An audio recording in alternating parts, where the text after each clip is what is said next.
শুভেচ্ছা। দেশের সংবাদে স্বাগত জানাচ্ছি সুমাইয়া সাজ্জাদ। শুরুতেই সংবাদ শিরোনাম।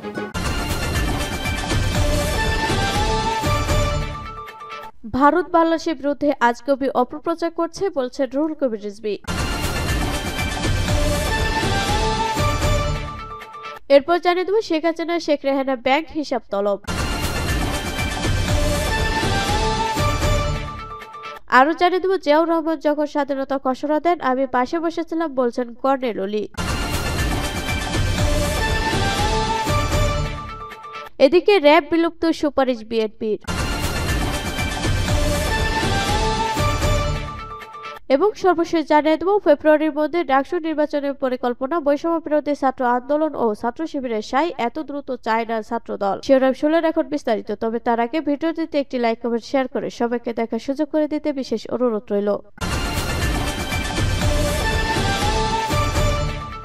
ভারত বাংলাদেশের বিরুদ্ধে আজগুবি অপপ্রচার করছে বলছেন রুহুল কবির রিজভী। বিএনপি সিনিয়র যুগ্ম মহাসচিব রুহুল কবির রিজভী বলেছেন, ভারত বাংলাদেশের বিরুদ্ধে আজগুবি অপপ্রচার করছে। তাদের উদ্দেশ্য ভয়ঙ্কর খারাপ। তারা চট্টগ্রাম দাবি করলে আমরা বাংলা, বিহার, উড়িষ্যা দাবি করব। শেখ হাসিনা পালিয়ে যাওয়ায় ভারতের শাসক গোষ্ঠী মনোকষ্টে আছে। মঙ্গলবার 11টায় দেশীয় পণ্য কিনে হও ধন্য ব্যানারে রাজশাহী নগরী ভুবন মোহন পার্কে আয়োজিত এক অনুষ্ঠানে তিনি একথা বলেন। তিনি বলেন, মমতা ব্যানার্জি বাংলাদেশে শান্তি বাহিনী পাঠাতে বলেছে। একটি সার্বভৌমত্বের দেশে কিভাবে অন্য একটি বাহিনী পাঠায়, এ থেকে প্রমাণ হয় শেখ হাসিনা পালিয়ে গেছেন। এতে ভারতের রাজ্য থেকে কেন্দ্র পর্যন্ত প্রত্যেক জনপ্রতিনিধির মন খারাপ। আদলে ভারতের রাজনীতিবিদদের গোড়া রসুনের মতো একই জায়গা। তারা এদেশে মানুষের সাথে বন্ধুত্ব করে না, বন্ধুত্ব করে শেখ হাসিনার সাথে। রিজভী দাবি করেন, বাংলাদেশ পেঁয়াজ উৎপাদনের স্বয়ংসম্পন্ন সিন্ডিকেট করে সংকট তৈরি করা হয়েছে টাকা লুটপাট করার জন্য। রিজভী বলেন, বাংলাদেশিদের ভারত থেকে শাড়ি, সাবান, বিছানা চাদর বা অন্য কিছু কেনা উচিত নয়। বাংলাদেশের জাতীয় পতাকা অবমাননা এবং আগারতলা সরকারের হাই কমিশনে হামলার প্রতিবাদে আয়োজিত এই অনুষ্ঠানে আরো বক্তব্য রাখেন বিএনপি নেতা ডাক্তার রফিকুল ইসলাম। বক্তব্য শেষে রুহুল কবির রিজভী স্বল্প মূল্য দেশীয় লুঙ্গি, শাড়ি, সাবান ও পাঞ্জাবি বিক্রি করেন প্রান্তিক মানুষের মধ্যে। পরে তিনি ভারতীয় একটি জয়পুরি বিছানার চাদর পরান। শেখ হাসিনা শেখ রেহানার ব্যাংক হিসাব তলব। সাবেক প্রধানমন্ত্রী শেখ হাসিনা ও তার বোন শেখ রেহানার ব্যাংক হিসাবে তথ্য তলব করেছে বাংলাদেশ আর্থিক গোয়েন্দা ইউনিট বিএফআইইউ। একই সঙ্গে বঙ্গবন্ধু শেখ মুজিবুর রহমান মেমোরিয়াল ট্রাস্টের ব্যাংক হিসাবে তথ্য তলব করা হয়েছে। বিএফআইইউ সংশ্লিষ্ট এক ঊর্ধ্বতন কর্মকর্তা এ তথ্য নিশ্চিত করেছেন। লেনদেন তলব করার এই নির্দেশের ক্ষেত্রে মানি লন্ডারিং প্রতিরোধ বিধিমালা সংশ্লিষ্ট ধারা প্রযোজ্য হবে বলে বিএফআইইউ চিঠিতে বলা হয়েছে। চিঠিতে তলব করা ব্যক্তির নাম, জাতীয় পরিচয়পত্রের তথ্য দেওয়া হয়েছে। বিএফআইইউ নির্দেশনায় আরো বলা হয়েছে, হিসাব তলব করা ব্যক্তিদের সংশ্লিষ্ট তথ্য বা দলিল, যেমন হিসাব খোলার ফরম, কিউ অফ ইসি, লেনদেন বিবরণী ইত্যাদি চিঠি দেওয়ার তারিখ থেকে 5 কার্যদিবসের মধ্যে বিএফআইইউ-তে পাঠানোর জন্য ব্যাংক ও আর্থিক প্রতিষ্ঠানগুলোকে বলা হয়েছে। বিএফআইইউ সংশ্লিষ্ট কর্মকর্তা জানান, জাতির জনক বঙ্গবন্ধু শেখ মুজিবুর রহমান মেমোরিয়াল ট্রাস্টের অ্যাকাউন্টে কোথা থেকে কিভাবে টাকা এসেছে তা জানতে বলা হয়েছে। আবার সেই অর্থ পরবর্তী সময়ে কোথায় খরচ হয়েছে, নগদে উত্তোলন হয়েছে কিনা, এসব বিস্তারিত তথ্য চাওয়া হয়েছে। চিঠিতে এই ট্রাস্টের ঠিকানা উল্লেখ করা হয়েছে, ধানমন্ডি 32 নম্বর সড়কে বঙ্গবন্ধু ভবন। ট্রাস্টের চেয়ারম্যান শেখ হাসিনা, তার বোন শেখ রেহানা অন্তর্ভুক্ত ট্রাস্টি। এছাড়া অন্য যারা এই ট্রাস্টের সঙ্গে জড়িত কিংবা যেসব অ্যাকাউন্টে ট্রাস্টের হিসাব থেকে অর্থ স্থানান্তর হয়েছে, জমা হয়েছে, তাদেরও তথ্য দিতে বলা হয়েছে। ব্যাংকগুলোতে পাঠানো বিএফআইইউ আরেক চিঠিতে গোপালগঞ্জের বাসিন্দা ও ধারাভাষ্যকার চৌধুরী জাফরুল্লাহ সারাফাত, তার ভাই চৌধুরী হাবিবুল্লাহ সারাফাত, তাদের মা ডালিয়া চৌধুরী হিসেবে তথ্য চাওয়া হয়েছে। এর আগে তাদের আরেক ভাই ও পদ্মা ব্যাংকের সাবেক চেয়ারম্যান চৌধুরী নাফিস সারাফাতের ব্যাংক হিসাব জব্দ করে বিএফআইইউ। তাদের পরিবারের সঙ্গে শেখ হাসিনা পরিবারের অত্যন্ত ঘনিষ্ঠ সম্পর্ক রয়েছে। জিয়াউর রহমান যখন স্বাধীনতা ঘোষণা দেন আমি পাশে বসেছিলাম বলছেন কর্নেল ওলি। ডেমোক্রেটিক পার্টি এলডিপি প্রেসিডেন্ট অবসরপ্রাপ্ত কর্নেল ওলি আহমেদ বীর বিক্রম বলেছেন, জিয়াউর রহমান যখন স্বাধীনতা ঘোষণা করেন তখন আমি পাশে বসেছিলাম। জিয়াউর রহমানই স্বাধীনতা ঘোষণা দিয়েছেন। সম্প্রতি একটি বেসরকারি টেলিভিশন চ্যানেলকে দেয়া সাক্ষাৎকারে তিনি এ মন্তব্য করেন। কর্নেল ওলি বলেন, 1973 সালে জিয়াউর রহমানের নিজ হাতে লেখা একটি ডকুমেন্ট আছে আমার আমার কাছে। সেখানে তিনি লিখেছেন, ক্যাপ্টেন অলি আহমেদ বিদ্রোহের জন্য মুখ্য ভূমিকা পালন করে। পরের বছর আমার অ্যানুয়াল কনফিডেন্সিয়াল রিপোর্ট লেখে তৎকালীন মেজর মীর শওকত আলী। সেই রিপোর্টে লেখা আছে, আমি মেজর জিয়াকে পরামর্শ দিয়েছি স্বাধীনতা ঘোষণা দেওয়ার জন্য, অর্থাৎ এই বিষয়টি মীমাংসিত। তিনি বলেন, পটিয়া থানায় বসে আমরা স্বাধীনতা ঘোষণা দেওয়ার সিদ্ধান্ত নেই। আমি জিয়াউর রহমানকে বললাম, আপনি রেডিও স্টেশনে চলে যান। তাকে আমি গার্ড দিয়ে পাঠিয়ে দিলাম কালুরঘাট বেতার কেন্দ্রে। এটা ছিল ট্রান্সমিটিং স্টেশন। এটাকে কিছুটা পরিবর্তন করে করা হয় ব্রডকাস্টিং স্টেশন। সেখানে জিয়াউর রহমান লিখলেন, I major Zia declare myself as provisional head of the state and urge all the countries of the world to support, অর্থাৎ অস্থায়ী রাষ্ট্রপতির হিসেবে নিজেকে ঘোষণা করলাম এবং বিশ্বের বিভিন্ন দেশকে আমাদের স্বীকৃতি, অস্ত্র, খাদ্য, ঔষধ দেওয়ার অনুরোধ করলাম। তিনি আরো বলেন, জিয়াউর রহমান যখন স্বাধীনতার ঘোষণা করেন তখন আমি পাশে বসেছিলাম। জিয়াউর রহমানই স্বাধীনতার ঘোষণা দিয়েছেন। 30 মে সন্ধ্যায় তিনি দ্বিতীয়বার স্বাধীনতার ঘোষণা দিয়েছেন। কর্নেল অলি বলেন, সে সময় আওয়ামী লীগের কোন নেতা মাঠে ছিল না, সবাই পালিয়েছিল। পালিয়ে আগরতলা, কলকাতায় গিয়ে হেমা মালিনীর সিনেমা দেখেছে। এরা কোনো যুদ্ধে অংশগ্রহণ করে নাই। যুদ্ধে আমরা করেছি যারা যুদ্ধবিদ্যায় পারদর্শী। 8ম বেঙ্গল রেজিমেন্ট না হলে বিদ্রোহ হতো না। তিনি বলেন, 4 বেঙ্গল রেজিমেন্ট ব্রাহ্মণবাড়িয়া ছিল, ক্যান্টনমেন্টের বাইরে। কোনো ঝুঁকি ছিল না। খালেদ মোশাররফ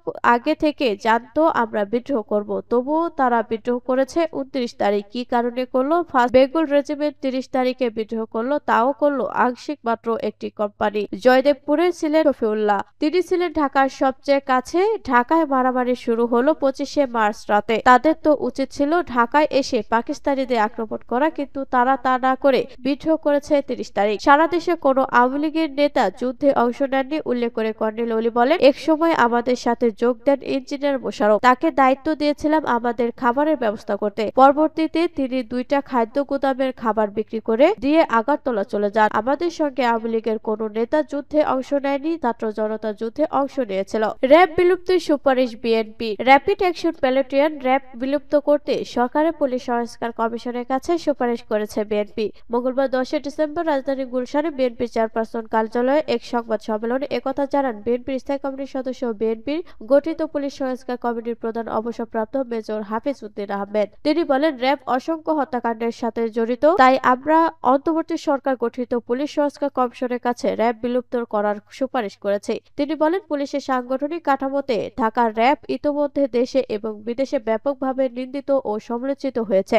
দেশি বিদেশি মানবাধিকার সংগঠন, জাতিসংঘ, অধিকাংশ রাজনৈতিক দল এবং সুদীজন র্যাবকে দেশে সংগঠিত অধিকাংশ গুম, খুন, নির্যাতন ও নিপীড়নের জন্য দায়ী করেছে। বাহিনীটি বর্তমানে যুক্তরাষ্ট্রের নিষেধাজ্ঞার আওতায় আছে। এর প্রেক্ষাপটে র্যাবকে বিলুপ্ত করার সুপারিশ করা হয়েছে। র্যাবের দায়িত্ব অ্যাভেন্ট পুলিশ ব্যাটালিয়ন এবং থানা পুলিশ যেন পালন করতে পারে সে লক্ষ্যে প্রয়োজনীয় ব্যবস্থা গ্রহণ করতে হবে। বিএনপির এই নেতা বলেন, সরকারের পুলিশ সংস্কার কমিশন বিএনপির কাছে সুপারিশ না চাইলেও আমরা সুপারিশ পালা দিয়েছি। রাষ্ট্রের এই অত্যাবশ্যকীয় সেবায় সংস্কার এখন সময়ের দাবি। হাফিজ উদ্দিন আহমেদ বলেন, গত 16 বছরে দেশে প্রতিটি প্রতিষ্ঠান ধ্বংস করে দিয়েছে আওয়ামী লীগ, যার মধ্যে পুলিশ বাহিনী অন্যতম। যারা বিতর্কিত হয়ে পড়েছেন, মর্যাদা বলতে কিছুই বাকি নেই সেই সব পুলিশ সদস্যদের। গুম, খুন, নির্যাতনের কারণে তাদের উপরে আস্থা নেই জনগণের। তিনি বলেন, পেশাদারিত্বের বাইরে গিয়ে মারমুখী কখনো হিংস্র হয়ে উঠেছিল পুলিশ বিভাগ। জুলাই বিপ্লবের আন্দোলন দমনের নামে তারা সহস্রাধিক হত্যাকাণ্ড সংগঠিত করেছে। পুলিশ গণশত্রুতে পরিণত হওয়ার পরও এ বাহিনীকে সেটে ফেলার সুযোগ নেই। তাদেরকে সংস্কার করতে হবে, নতুন করে করতে হবে। রাজনৈতিক প্রভাব মুক্ত করে সুশৃঙ্খল ও জনবান্ধব পুলিশ বাহিনী গড়ে তোলার সুপারিশ করেছে আমরা। এর আগে পুলিশ প্রশাসন সংস্কারের প্রস্তাবনা তৈরি করতে বিএনপির স্থায়ী কমিটির সদস্য মেজর অবসরপ্রাপ্ত হাফিজ উদ্দিন আহমেদের নেতৃত্বে 6 সদস্যের একটি কমিটি গঠন করেছিল দলটি। ওই কমিটি পরে একাধিক বৈঠক ও বিভিন্ন পক্ষের সঙ্গে মতবিনিময় করে এই প্রস্তাবনা তৈরি করা হয়েছে। বৈষম্য বিরোধী ছাত্র আন্দোলন ও ছাত্র শিবিরের সাই এত দ্রুত চায় না ছাত্র দল। আগামী বছরের জানুয়ারির শেষ সপ্তাহে কিংবা ফেব্রুয়ারির প্রথম সপ্তাহে এবং বা মাঝারি নাগাদ ঢাকা বিশ্ববিদ্যালয় কেন্দ্রীয় ছাত্র সংগঠনের ডাকসু নির্বাচন হতে পারে বলে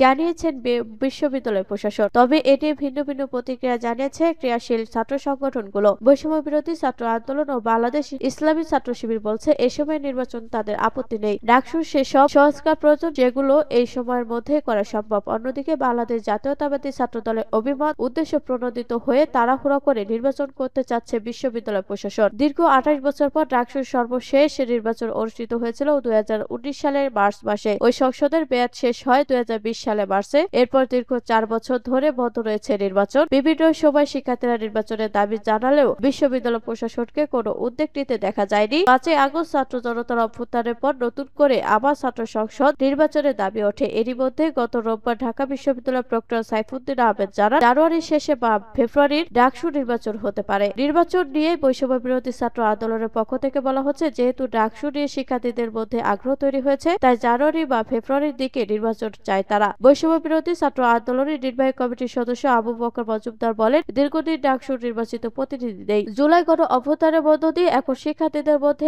আবারও সেই আকাঙ্ক্ষা আমরা দেখতে পাচ্ছি।